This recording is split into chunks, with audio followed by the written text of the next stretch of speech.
Jamal, right here.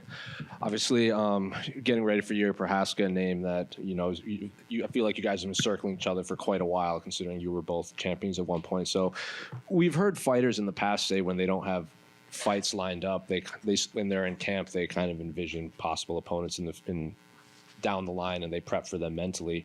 Is Jiri a guy that you had feels like you've been preparing for so long, ever since he had given up the belt and then you won the belt?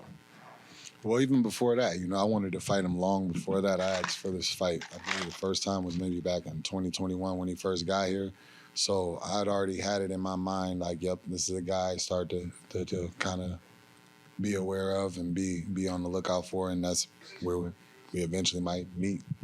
What was it about him that made you want him to fight him so long ago? Was it the name as a former champion of the promotion? Was it his fighting style? What about him specifically did you want to fight back then? Well, I didn't really know who he was or know anything about his career before he got to the UFC. It was just a style. He came in, he burst on the scene in a very big way with a big knockout over a guy that's been here for a while, who I thought I might be on a collision course too. But then after that, it was like, okay, this guy's got a fun style. He's got an exciting style, and it'd be nice to share the cage with him. I believe we put on a good show. Have you seen him change at all since that performance? Because even when he fought Rakic after his post-fight press conference, he was saying, my coaches were yelling at me to keep my hands up, and I just wasn't. So, at least he's aware he does need to. He's just not. Have you seen him change at all from that first fight to now, or is he just still the same Jiri Prochazka you saw back then? The fight kind of ended pretty early, so his style and how he fights is pretty much the same. I mean, if it ain't broke, don't fix it, I guess, is kind of like the thing. Obviously, he's had the losses now, but before then, he had 25 plus knockouts at the time, so he's proven that his style is effective, and it can be effective against the best in the world. So I don't know. Before your last fight, obviously the story was you coming back from your Achilles or your injury, I should say. That's an injury that it takes a while to just get the bounce back in your step, like the explosion. So I guess, do you feel like that step and that bounce is back now, as opposed to, it seems like you kind of had to come back sooner than you wanted to against Alex? Yeah. I feel I'm in a much better spot as far as that injury goes. It's not something that I think about like then. Obviously with the Pereira, he's got those little calf kicks, so that's something that it was kind of on the mind. But now it's I feel fully healed, fully ready to go, and fully ready to unleash my entire arsenal with no pauses. And you've made it known, like you see some of the comments about you on social media, and you respond to some, but your fellow fighters seem to be backing you too. Michael Bisping said he sees where you were coming from with that Alex situation in the PI. Like, why would you fight then when you can fight for money? Luke Rockhold seemed to say, I think you could actually get this done. And Islam and Umar both said they saw you at the PI quite often, and they were very impressed with what they saw. So they're also kind of picking you to win. So what's it like to see the fans say these one things, but the people that actually are around you and seeing you training, they know what you can do, and they're picking you to pull off this victory? Yeah, I mean, as far as everything, for the stuff online, it's just people talking. I understand that, it's hard to watch other people do things that maybe you wish that you could do, or maybe that you would want to do, or maybe you don't have the courage to do. And then so you want to kind of spit out some venom and try to bring them down to a certain level of maybe where you are, or maybe you feel about yourself. So I just don't really focus on that. It's more the fact that the guys that are actually in here that take the same risk in me and do it, and they respect it, and they understand what I'm putting into this. That means a lot more than any weirdo sitting in his mom's basement talking with Cheeto dust and shit. Just last one for me. Can I get your thoughts on the main and co-main of those in the top of the card? Yeah, I think those are phenomenal fights. I believe Islam is the pound for pound best fighter in the world right now. So anytime you get to see the best go at it like that, you put your glasses on, you get your pen and your notebook ready, and you take notes. You take notes, and you get to see how it's done. And he's up against a gamed opponent in Arman Saruk, and I believe Arman's grappling is very, very high level, and I believe he brings in a very, very high level style. So I'm definitely going to be tapped into that. And then in the co-main event, you got the new champ, Morba, which I love Morba, man. I love Morba. I hate that he has to fight Umar. Umar is also one of those guys that's exciting to fight. His striking style is exciting. It's explosive. He brings a well-rounded grappling game. And Morab's gas tank is just always impressive, bro. It's always impressive, the pace that he keeps and how he just comes and brings it to fight. So I believe they're both amazing fights. Hey, Jamal, right here. I saw last night Adara Bierly, who I think was doing some cooking for you throughout the camp, say that you had cut 50 pounds through this camp. I guess, can you say, when did that start and what was the weight loss journey like through this training camp? It's been smooth. It's been smooth. I believe after injury, I was about like, I probably was about like 260. A couple times when I went to go try to test it out, to go train. It wasn't really feeling. This was back like August, September. So I took some time and decided to just like kind of let it rest and let it heal up. And it was a good decision because I'm getting good results with that. And just the weight cut hasn't really been tough at all. Just, I've had my girl Adair. She's been doing the meal prep. She's been talking with the great Ian Larios, and they've been coming up with the meal plans and everything like that. So I still eat really good food. It's phenomenal. She's a phenomenal cook, and yeah, it's been pretty easy, bro. It's just been work as usual. Yeah, that turkey leg looked very good that she made. Is that the heaviest you've been, even with the Achilles, or? Nah, I got heavy. I was a little bit heavier with the Achilles just because I was completely down and not able to do absolutely anything. You could barely, whenever you tear your Achilles, bro, it's like, it's a tough one. That was definitely a tough one. And what do you think a win here does for you, right? Like, do you think this sets you right into another championship fight, or is it going to depend if Ankalaev fights Alex and maybe wins and they do a rematch there, or are you feeling you win here the way you want, your next fight is for a championship? Yeah, 100%. I feel that win here, especially a dominant, impressive win here. Next fight is title. Next fight is championship. I don't see why it wouldn't be. Ankalaev fought number 4 or something like that last, and then that just says title. So I'm fighting number 2 in the world. I don't see me going backwards from that. Jamal, people trying to criticize you for engaging with fans about the Pereira rematch and stuff like that, but realistically, what you're doing is creating a backstory for why people would want to see the rematch. Do you think people underestimate that you involving yourself in that is actually setting you up for a championship fight should you win on Saturday? Some people are stupid. You can't fix stupid. You can't. 1 + 1 still equals 2 to me, but to some people, common sense ain't common. So it's 100%. That's what I feel. That's what I feel it is. That's what I feel it's done. I believe we come with both exciting styles to put on a performance and leave a lasting memory whenever we step in the cage. People liked it and loved the moment so much the last time. So why wouldn't you, want it again? Plus, I'm not making any excuses because I signed the contract. I came in, I felt ready to go, and I felt like I was good. But still, it's 9 months off of an Achilles injury. I like to see what I do now with where I'm at now. We talked about Jiri and potentially, him maybe changing styles because he's had a couple of losses. But for you as a fighter, do you think, obviously he had success before that, but even just at his later stage of his career, it's almost a mistake to change styles because then he might be caught between the two and maybe try and revert to type in the thing. Do you think that once you settle into a certain style, at a certain point in your career, it's almost a mistake to try and change it? I believe you can always grow. You can always evolve as a fighter. You can always be better. So, yeah, that's a good thing to see from any fighter if they're willing to go to the drawing board, be critical of themselves, and make those adjustments. I do it all the time. No, anybody can say whatever. There's nobody more critical of myself than me. I'm always critiquing my style. I'm always critiquing things. Even when sometimes my coach would be like, "Man, you look really good." I'd be like, "Nah, bro, we gotta." I feel like it still needs to be another level. It needs to be better. And last one for me. I feel like with the fight with someone like Jiri, it's going to just be a bit of carnage in there. Are these the sort of ones that you think you can go in there and be like, whatever happens, this is going to be fun. 5 minutes, 10 minutes, 15 minutes, me and him are going to go in there and we're going to have a scrap and this is going to be a good time?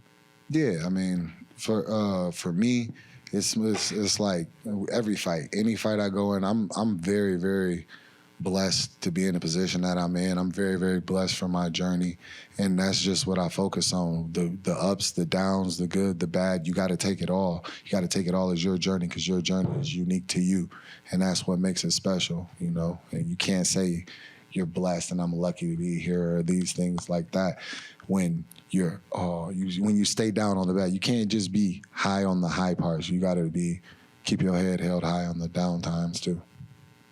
Hey, Jamal over here. On your left. Hi. Oh, shit. I know, right? I look like he said something. I saw you were very excited to be sharing a card with Morba. Can you just talk about how that friendship started and the camaraderie that you two have?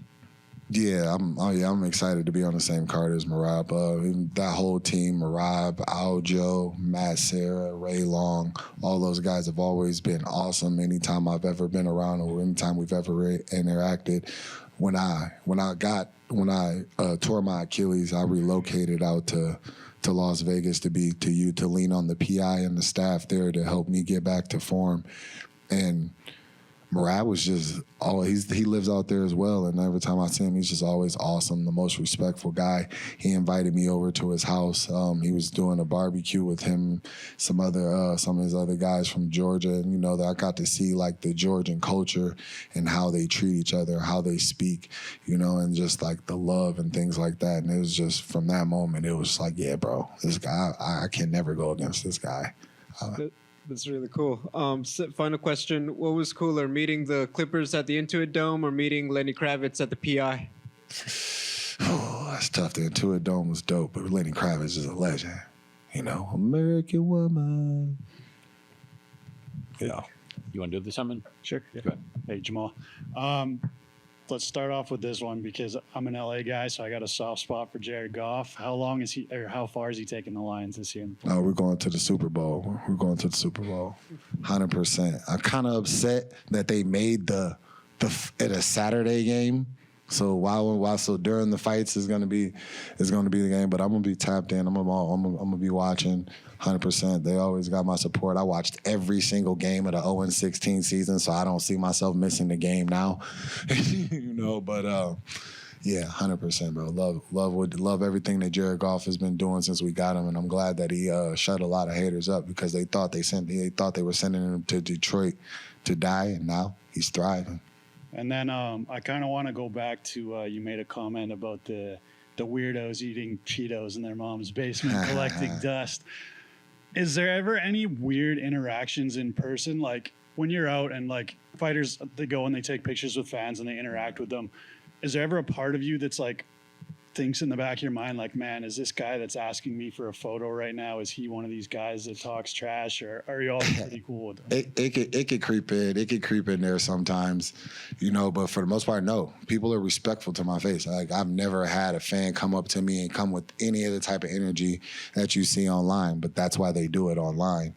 You know, because they, like I said before, they just want to try to bring you down, insult you in the moment. But everybody knows, like man to man, like it's a reason why, like we're respectful to each other whenever we tell them we're cordial, because there's always that underlining of violence that, you know what I mean, that could happen. And even though it's a violent sport that we do and they love to talk about it, they're not about it, you know? So, and another thing that's like kind of crazy to me as far as that goes, so when sometimes, you know, I'd be laying in my bed chilling and then, you know, I decide to troll back a little bit, you know? I'll throw my little pokes out there, my little jabs out there. And every time I do it, I find it interesting that the headlines, oh, Jamal loses it, he's spazzing out, oh, he's crazy, and it's like always like something's wrong with me. So I rarely say anything back, right? You guys do this all the time. So whenever I say something, if I troll, I got a mental issue, but you sit and do this all the time. What does that say about you? Jamal, back here. Good to talk to you again, representing Michigan. Detroit Lions, I've been telling people for 30 years we're coming, and we're finally coming. So it's gonna happen. Can't wait to see that. So you mentioned your girlfriend Adair. I interviewed her, and she knows her MMA. Chopped it up with her, I think, in Spaces. What is it like having a girlfriend that really knows this sport? And does she give you some insight? Does she give you her opinions ever on strategy or training or anything like that? No, it's good. We more so talk about like dialogue about MMA and the things that we see as far as like advice and things like that. Again, she tells me what she tells me. Like I said, it's just like a dialogue. She tells me what she sees. She doesn't really like try to try to tell me what to do as far as that. She trusts that I'm good, that I'm going to do. She's really supportive. She's always there to just like kind of, what do you need? What do you need? She's asking me what I need and things like that. And then if she knows, she'll use her knowledge to kind of just preemptively handle things for me and things like that. So it's been great. It's been amazing, and I'm lucky. Very cool. Yeah, in fact, I've been trying to find a beautiful girl that loves MMA. I'm having no luck. I think I got to be a high-profile fighter like you. But I'm going to keep trying. So let me ask you, the fight with Pereira, that had that weird circumstance where it looks like the referee was going to say, let's stop the action for a minute. And then Powhatan waved him off, stepped up, and cracked you. So there is kind of a little bit of an asterisk in my mind on that. Is that something you think about anymore, or you just put that out of your head at this point? I mean, it is what it is. I focus on the things I control. I can't change the past or anything like that. You know, I just kind of spoke on it just because for me it was strange. In my mind, in that moment, it was still kind of a pause. I know a lot of what was made of it was the fact that I threw, and I did throw, but it was more so a reflex. It wasn't something like, if you notice the way that I fight, I'm calculated. I set things up, and I have a game plan for the things that. In that moment, there was no game, and it was just all raw natural instinct and raw, like, you know what I mean, just raw reflexes from the fact of like. I just never seen nothing like that before. Yeah. Like, especially there's not something that typically happens. Like, you hear a ref yell stop. People will say like, oh, he stopped. Was the step in, but he yelled stop from the beginning. I'm standing. My legs were completely locked. I'm standing straight up. First thing I did was ask him, yo, you good? You okay? And I went out to touch gloves. The touch gloves wasn't for a restart. That was touch gloves to let him know if I did, which I didn't think that I did in the moment, hit you low. My bad. That's not how I want this fight to go. And then it's just like he was still locked in and ready to come in and take advantage. Yeah, I mean, you just think you can't wave off the referee like that, but I guess in that case he did. You're a man that always has a good strategy. One of the things I know about you from talking to you several times is that you're a real guy. You fought in the streets, but you also are a very cerebral fighter, a lifelong martial artist. Do you have an interesting strategy for this one? I remember we used to talk about the fact that this is what I thought you might do, and a couple times I hit it, you know, and maybe this guy can come in wild and you kind of come in as a sharpshooter and just knock him off. I don't know how much you want to talk about it, but any thoughts about how you might handle this matchup? Yeah, I definitely see openings and opportunities where I can assert myself and dominate the fight. And ultimately, we can talk about what we see, this and that, but you got to go in there and do it. You got to go in there and put it on film. So that's just more so what I'm locked into, just staying free, flowing, and ready to take care of anything. You know. Final quick one for me. Who helped you for this camp? If you could throw out some names.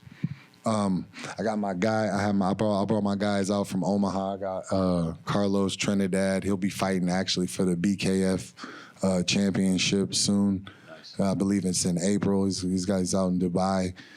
He's been instrumental for me for this camp. Just he's got really slick hands. He's got an unorthodox way of striking and getting to his punches that he's really good at, and he can crack.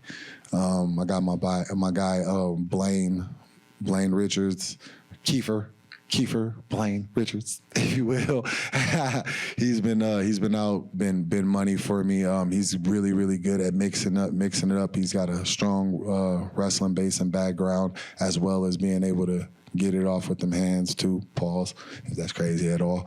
And I've been out at Skywalker 101 with Danny. You know, I got my guys, and then I got my coaches, Justin Andrews, Chad Pomeroy, that have been with me since day one. You know, molded me into not only the fighter but the man that I am today. Got some work in with Bilal Bilal Muhammad, you know, the welterweight champ, both of us Chicago born, and he's always willing to look out and lend a helping hand whenever I need it. It's a lot of guys, you know, a lot of guys. I got my guy Allen back in Vegas, who I've grown close to and gotten a lot of work in with over the last year. Just it's been a team effort. It's been a team effort. Everybody rounding things about and getting in shape, getting ready to bend that corner. Whoa, Yep. If you will. Absolutely. Good luck. Go get that W. If there was to, it looks like they may make the fight with Pereira and Ankalaev. So who do you got in that fight? If that fight does, if that is the fight that they're gonna do, it's an interesting one. It's a really big toss up. Pereira's always evolving. He's always in the gym, so he's gotten better in a short amount of time. Because I believe that can be attributed to the fact that he kind of came into this game a little late, so he's still a little wide eyed and still a little, you know what I mean, still got that new sense of things, all right, cool, excitement for learning new things and adding new things. Or what can I add to my game to be effective here, and kind of things like that, as opposed to somebody that's been around for quite a while and kind of figured into their game. But Ankalaev is game. I don't like the motherfucker, but he's game. You know what I mean? He's got good striking. He's willing to mix in the wrestling and willing to put him in that whole little wheel of work, to where he's just kind of just work between the strikes and the up and the down and things like that. So I believe it's a really, really good matchup. I believe it's really a toss-up. If I had to put my money, or if I was putting money out there, I'd probably keep it in my pocket, to be honest with you, because it's that much of a toss-up. But Ankalaev's got some good tools that I believe that he can catch people saying, oh, if he stands up with him, like, with the way that he strikes, you know, he don't really take a lot of chances, you know. So I believe there's a way that he can have success there. And then if Alex does try to press him, he can still wrestle him. So that's just kind of like the mix-up in there is going to be kind of like that versus how Alex is going to mix up his approach to striking and all those things with him.